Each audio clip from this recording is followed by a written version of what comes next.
So, Zoologist's resident vampire has had a facelift, a new look for 2020. So let's talk about it right now.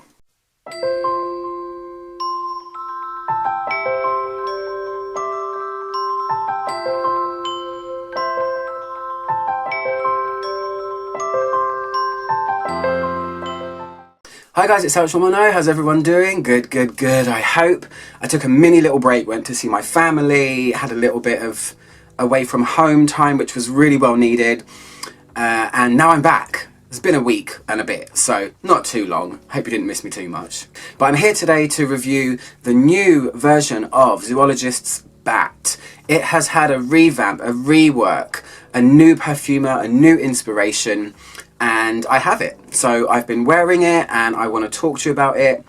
I really want to try and not do a comparison review, but it's going to be really difficult because they're both very distinct perfumes. So I'm going to do some comparisons to help people that have smelled the original Bat, but also give you an in-depth review in my style. So if you haven't smelled any of them, you'll get an idea.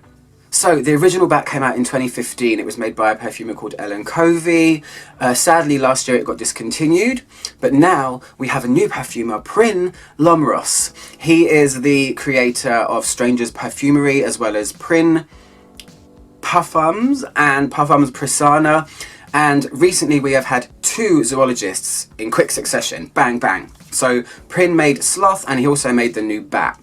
So great, I'm a fan of Prynne already. I said that in my Sloth review, which if you want to go and watch it, please do.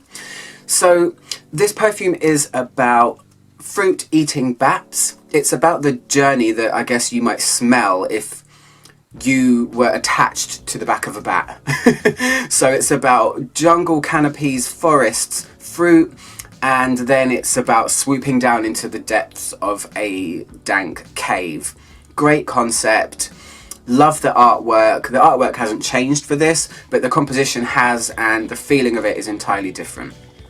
So the top notes of this one are fig, passion fruit, pink guava, and soil. Soil is kind of, I guess, the signature of Bat. It was a big feature in the previous release.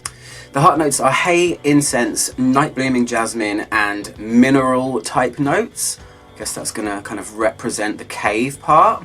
And the base notes are animalic feeling. I guess it would be like an animalic musk. Zoologist plays around with that quite a lot, being that the fragrances are themed on animals. Then you have leather, moss, teak wood, vetiver, and stones. So it's a really interesting composition. The previous one was interesting. This one's interesting too. I will say this one has taken me even longer to figure out than Sloth. Yeah, and Sloth took me a while. So how does it smell? I'm going to spray it wet on my left hand. It's drying in all different places and has been over many days. So this one's going to be a trickster, so bear with me, okay? So this one opens with a couple of things, and I'm going to have to dissect it, which is what I always do with Zoologists, because they take a little bit of head space working out, you know, get your head around stuff. So the opening of this one to me feels like a couple of things. It feels mineral and it feels tropical fruity. So where the original Bat really focused on this upturned earth soil, it was like mud kind of smell. This one veers straight into a more mineral stone kind of feeling. There is a touch of something earthy there, as in, you know, actual earth, but this is more about stones to me and minerals.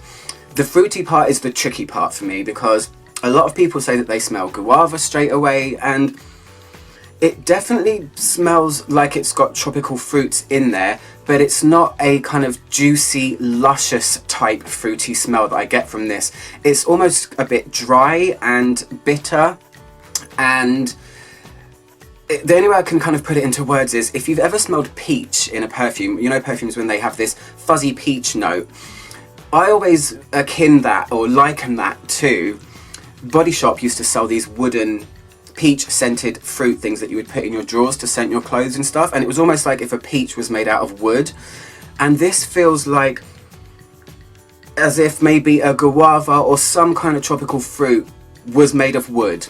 And I know that's a very strange analogy, but it's not a super kind of edible fruity smell that I get. It's a dry textured opening with minerals, and it's almost as if the fruits are a tiny bit rotting, but not in a bad way, in a perfume, in an artistic sort of way, not where you go, oh, that's rotten fruit. It's kind of wearable, slightly rotten fruit with stones. That's the opening, that's what I get from it. It's also semi-sweet at the beginning, but it definitely leans more towards a dry, bitter type smell for me, and it's unusual and it goes on very strong. So about half an hour in, it does do a 180 on me. The old bat did as well, and this part of it is the part that I like the most, because this is where the mineral part of it goes away, the mineral side goes away, and a floral comes out. Now, I wouldn't say that it's obviously a jasmine smell, but the whole feeling of the fragrance changes. This is where the florals add, actually it's drying, where's it drying here? This is where the florals add this touch of femininity to it, where at the beginning it was a little bit wacky, as you would expect from a perfume called Bat.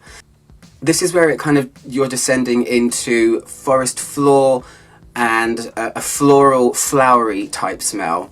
It's not obviously or overtly a floral smell, but that element comes into play and I can really feel it. Again though, I wouldn't necessarily pin it on jasmine at all. You can just feel that it turns more floral. This fragrance never softens. A lot of fragrances, when you wear them, because of whatever's in the base, like vanillas and things like that, or resins, nothing about this fragrance ever goes soft on my skin. It's always slightly high-pitched and slightly sharp. And the middle part is really, really nice. I can feel it turn slightly drier. I feel like the hay comes into play here. I don't ever really smell incense in this one. I wish I did, but I don't, unless it's frankincense, lending its kind of coniferous side, because sometimes there is a touch of evergreeny kind of smell to this fragrance, but that's not obvious. To me, the dry down's more about something floral, something a bit drier like hay, and you're starting to feel the woods and mosses come into play as well. So probably about 4 hours in, this one's quite a quick transition on me, but always, you know, try it on yourself. This is where I really start to feel the greenery of the fragrance come in, and I don't really get leather. The other bat had quite a prominent leathery feeling, but on me this is more about mosses that grow on trees, sharp distinct woods, and the main thing in the dry down, which is here, which is after about 4 or 5 hours, I can feel vetiver the most. It's a grassy, very pronounced vetiver smell that isn't strong, but it's very distinctly vetiver-y in the base. So that's how it goes. I never really get anything animalic or musky from this one either. What I get from it is what I just told you, so I don't need to go over it again. It feels to me like if the bat's cave was really high up on a mountain and they flew out of the cave and then took you down towards the forest, it feels like it goes that way around as opposed to the other, if that makes sense. Yeah. So in terms of performance, on the spectrum of Zoologist fragrances, because I have tried and reviewed all of them, apart from Koala, which is coming out, by the way, they just announced it. It's a web shop exclusive, go and check it out. So on the spectrum of Zoologists, I would put this at the lower end in terms of longevity. I mean, this is not a T-Rex, it's not a Hyrax, it's not a Moth. This one lasts maximum 6 on me, where I can still feel it.